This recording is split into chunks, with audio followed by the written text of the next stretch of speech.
Hi guys, I'm back. So welcome to another video. Today we're doing another painting class. It is about halfway through January, and this is a good time to start thinking about what you're going to do for Valentine's Day.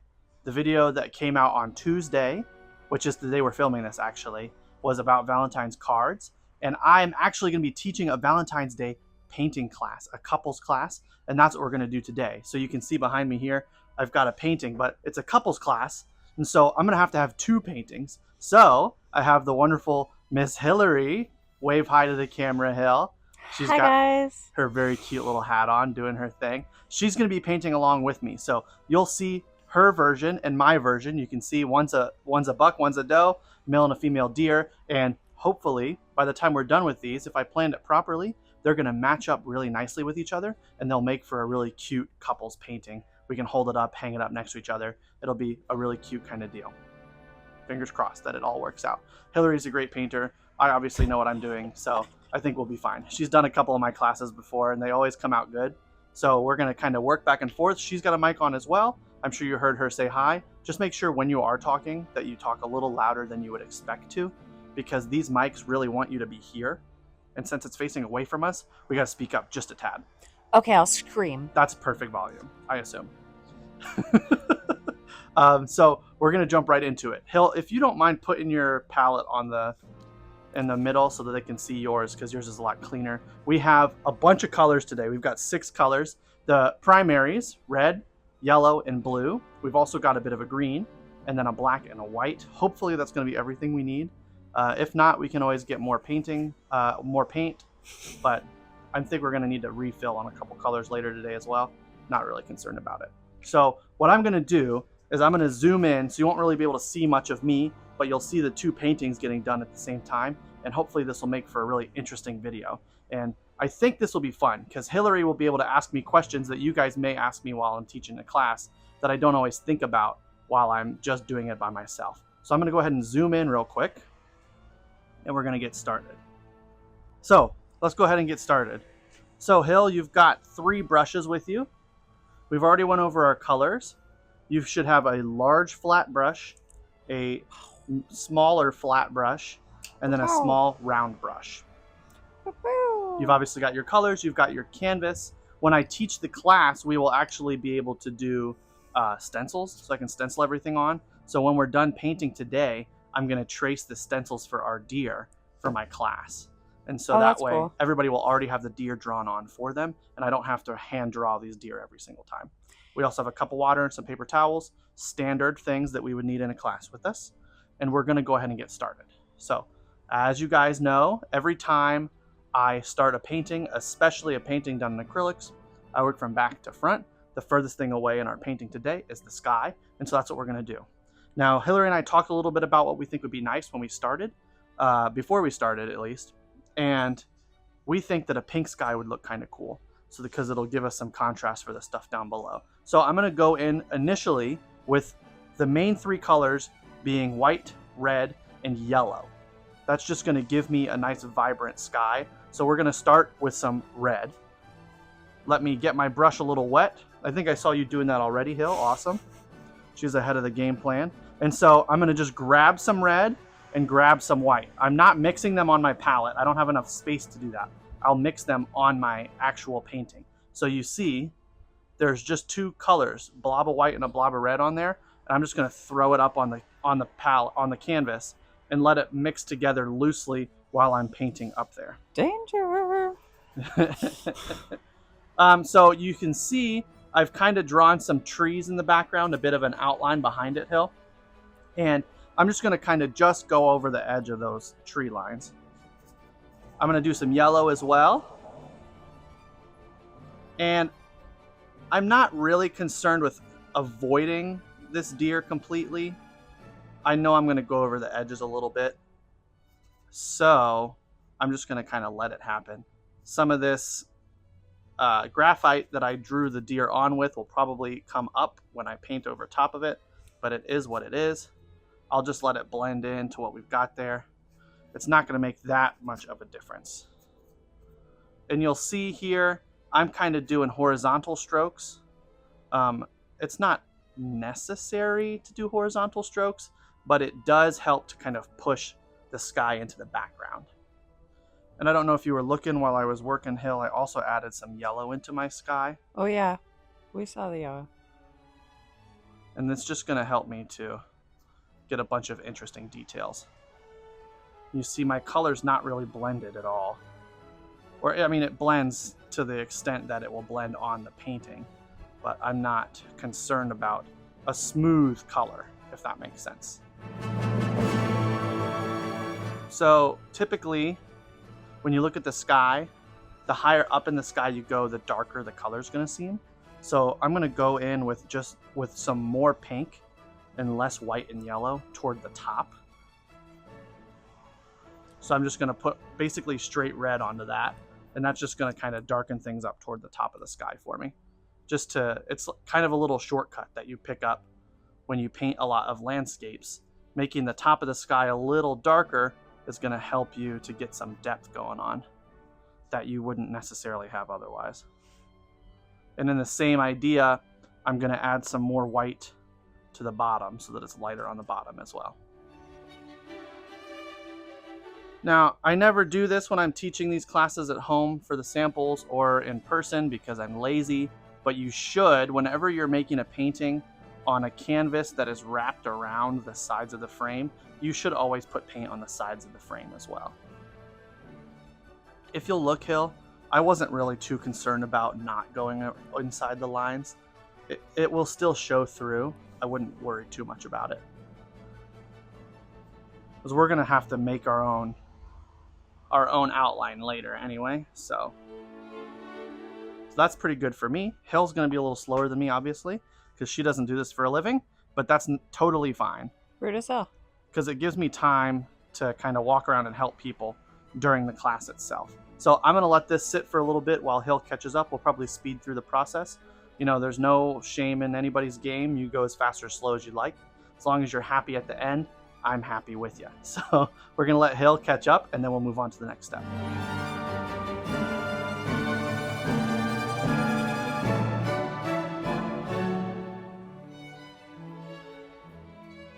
Okay, so she's finished with her part for now, and so we're going to clean off our brush. When we're doing that, Hill already knows what's going on, but we're going to take, my brush is already clean, but we'll take the dirty brush, and we're just going to smash it into the bottom of the cup and let all that paint come out in the water. And then we can wipe all the excess water off on our paper towels. The paint gets dirty, but nothing that we're going to do here today is going to require fresh, clean water, so it's not really the biggest deal. All good? Yeah. Cool. I'm So just playing with the water at this point. working from back to front, the next thing that we got to do is going to be the trees in the background. And so for those, I'm thinking kind of green, but not bright, vibrant green, more of a darker green. But we still need it light enough that this guy or girl will stand out in front of them. So what does that mean? That's a lot of words. For white and green and maybe a little black? Yeah, exactly. We're going to go kind of a dull olive green almost. And so the way that I'm going to get to that... With the medium brush? Yeah, I'm going to always use the big brush unless I say otherwise, yeah. Oh, that's your big one? That's my big brush, yeah. Oh, doesn't even look that big. So I'm going to go with some green and some black initially. You see, once again, I'm not really mixing it on my palette because I don't have the space to. It's just green and black right on my brush. And we're going to go ahead and put a bunch of that down. Okay. And so I might also add a little bit of my magenta as well, my red. Oh. And what that's going to do is red and green are opposites on the color wheel, and they're going to cancel each other out and make it more of a forest green instead of a vibrant green. So you'll see when I put this in here, it warms that green up and turns it more of a foresty color.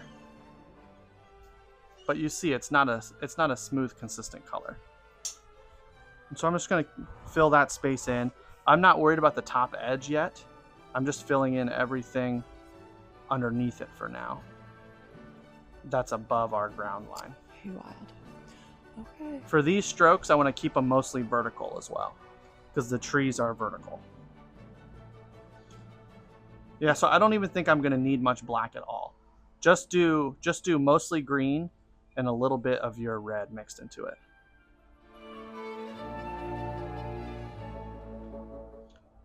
Okay, so I got a lot of my space filled in. Don't feel like you need to be at the same pace as me. What I'm gonna do now, don't worry about that. I'm gonna flick upwards towards the tops to give me kind of wispy tops of my trees, just like this. I don't want it to be super even. So if some flicks are a little bigger than others, that's probably preferable. But you see, it just is kind of giving the effect of some pine trees or something like that. Tree line. Exactly. This is really cool. So the reason I'm only flicking up here as well is because if I were to flick down and up, I'm going to pull a bunch of that white from my sky into the trees, which is going to brighten them up too much. That looks pretty good so far. I am going to come in, I said probably not black, but I am going to come in with black now. And just kind of toward the bottoms, I'm going to darken them up a little bit more. You see, it doesn't really do too much, but it just is kind of giving the bottoms of them a little bit more darkness. And once again, I'll clean my brush off when I'm done. So when I teach this class, I'm going to make sure that all the couples are sitting next to each other. And this is the point when we're working on this background like this, that you want to kind of measure up next to your significant other's canvas to make sure that they line up nicely. We'll probably be fine because we're both professionals, right, Hal? No? Whatever. We're both professionals. We'll probably be fine. Is it picking up all that truck noise that's going by? No, the mics are pretty nice. Okay. Like you might be able to hear a little bit of it, but not too bad. Wild. Yeah, a lot of trucks going on. There's a lot going on. The house down the street is getting built, and schools. Our neighbor's house just sold. It's neighbor's house just sold. Crazy. Yeah. And school's getting out soon, so the school buses are on their way into the school. Oh, those are the buses going by. Yeah, those are buses. I'm a special. It looks good, honey. Lots of cool texture. You've got a cool texture. Thanks, babe. So we're gonna let Hill catch up, and then we'll move on to the next step.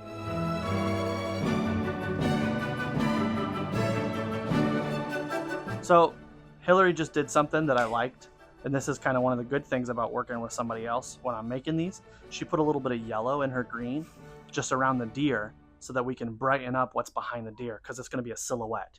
I think I'm going to do that. So I'm going to just add some yellow to the trees that are surrounding my deer very closely, just so that it stands out a little bit better.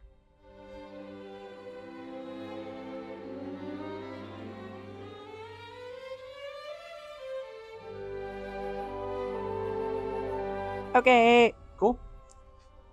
Because it just needed to be green, right? Yeah.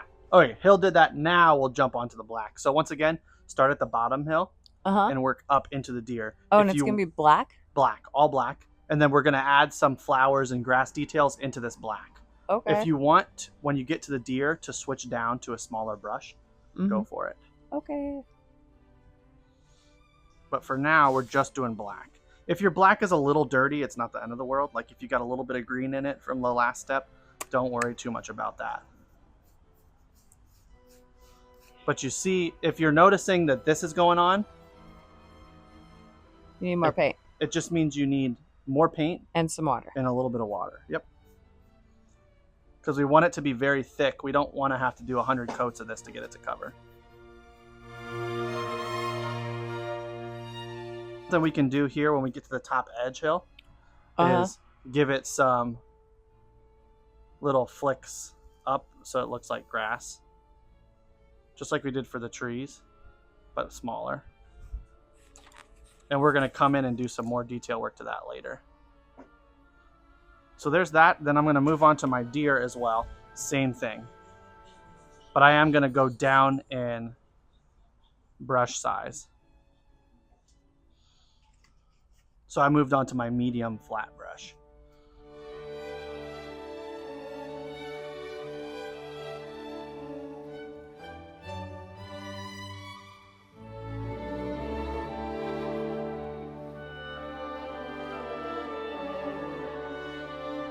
I'm going to jump down even to a smaller brush now for the antlers.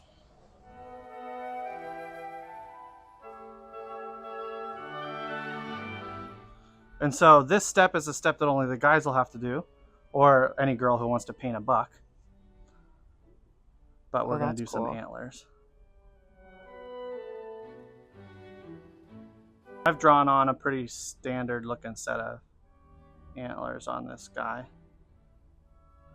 Not anything too crazy.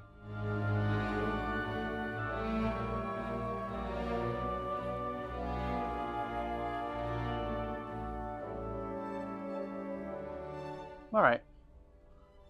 I'd say that's good for my antlers. What do you think? Oh, that's pretty. Yeah? Yeah.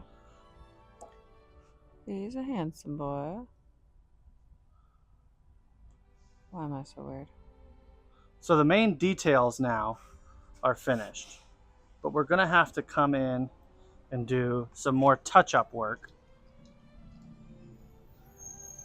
to get this guy to look right. So I'm going to let Hilary catch up here, and then we'll do some more of the foreground details. She's about as finished as I am, so it won't take her too long, but we're going to move on to the next step in a second.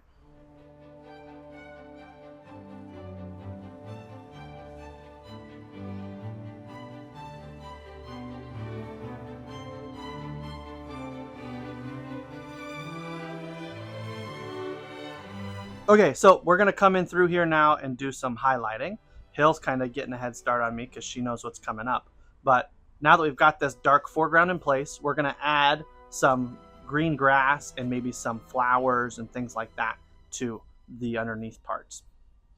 So the first thing I'm going to do is take my bigger brush and I'm going to mix myself a little bit of a light green, which is just yellow and green together. And we're just going to put, with the brush flat, horizontally, I'm just going to come through here and do this a little bit.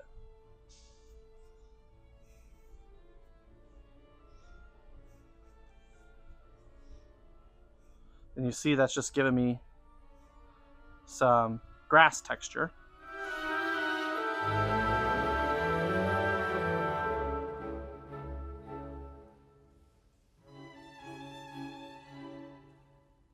Just the same thing you've been doing, Hill, just with kind of a half yellow, half green mixture is all I did there.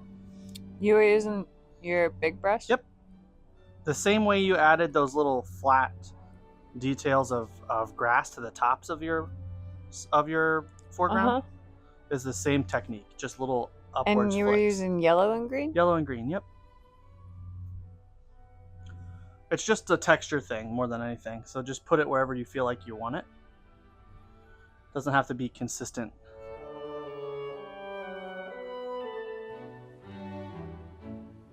You see how it just kind of gives you a bit of a grass texture? Yeah, I don't love it. Don't love it? No. Don't have to do it if you don't like it. You can just cover it back up with black. I'm gonna work with what I got here. And this is actually a good point to make for something like this. So I wanted the grass texture there. Hilary doesn't exactly love it the way that I did it. She doesn't have to listen to me, you know? She can do however she wants to do it. And so now you can see she's doing more individual grass strokes with the brush vertically instead of horizontally, which is perfectly fine. Because our goal here is not to make exactly what I made, it's to make a painting that we're happy with, right? And so whatever technique Hilary needs to use to make herself happy with the way that the painting looks is the correct technique to be using.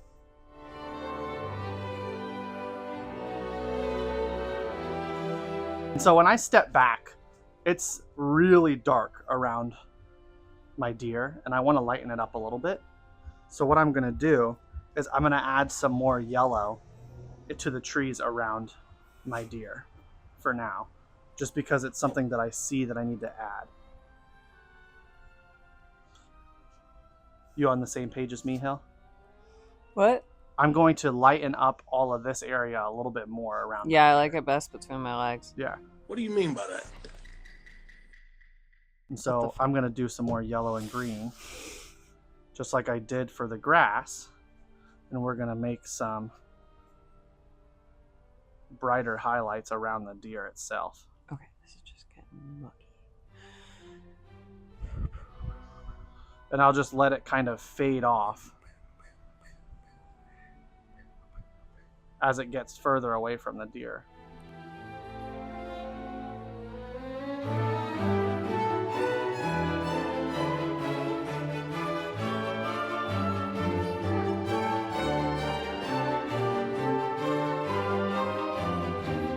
So I'm going to back up again and see how this looks from back here. Yeah, that's already better. They can't see anything that's going on your table. Oh, really? Yeah, you keep putting your head in front of the camera. Well, sorry, guys. Focused. Focused.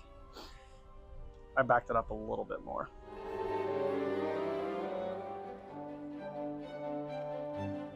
So I've got my medium flat brush. And what I'm going to do is I'm going to go ahead and mix myself a little bit of a white, and we'll start with blue since we haven't really used much blue today. And what I'm going to do here is I'm going to go with some little splotches. And it's going to kind of give me the effect of a field of flowers. Blue's not going to be the only color that we use for this, but we're going to start with it.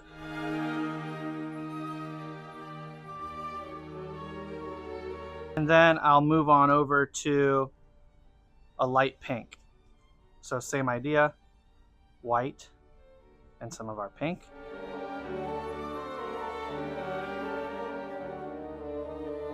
And then maybe I'll do a little bit of yellow as well.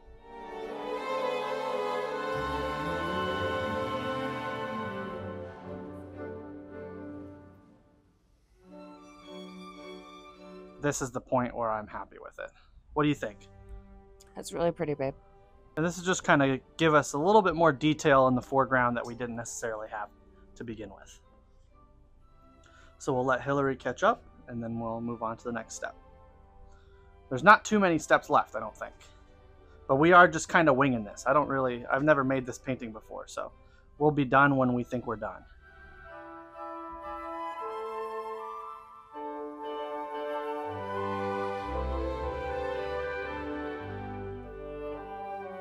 Okay, so Hilary's just about done with that step. And after this, the only thing that's left is to refine things. So there's no real big steps left. This would be the part of the class where I basically went around and I said, okay, so I'm done teaching everybody the same thing every time. Now we're going to kind of individually go in and fix the things that we want to fix. This is the time for you and your partner, if you're painting this together, to kind of line things up and maybe get your tree lines lined up and things like that. Or maybe to refine your deer a little bit. Hilary's going to go in and work on her deer a little bit more, kind of get the edges a little sharper. I'm pretty happy with what I've got, so I'm not going to do much more, but that's fine, right? I'm supposed to be done sooner so that I can go around and help everybody. So we're going to let Hilary finish up here, and then we'll kind of show everybody's off. And by everybody's, I mean the two of us. We'll show these two off together, get them lined up nicely, and see the final result. Okay guys, so we finished with our painting. School's getting out, so the kids are crazy and the cars are going to be honking. But I think that was a pretty good class. What do you think? Absolutely. I learned a lot. A great deal. Good. She's making shit up. So we're going to go for the final reveal here. Let me switch hands to my microphone. In 3, 2, 1.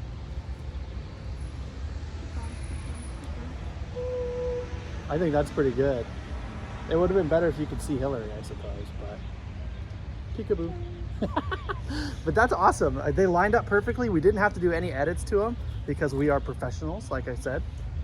They look really cool. Once again, we'll kind of hold it up here, fill the camera with it so you can see what's going on. I'd say that's pretty successful. If you are interested in doing a class like this, the first link in the description will have the link to get to my website to sign up for this class. If you're local, you're welcome to come do it. I'm going to be doing it on Valentine's Day at Ron Deo's Pizzeria off of McGregor Boulevard. Exactly. Thank you, Hill. I think it's going to be like 4 p.m. or something like that. I'm not sure exactly what time. Maybe 6 p.m. I'll have the time on the thing when I do it. I haven't actually asked the owners if I can do this class yet, but I know they're gonna say yes when I do.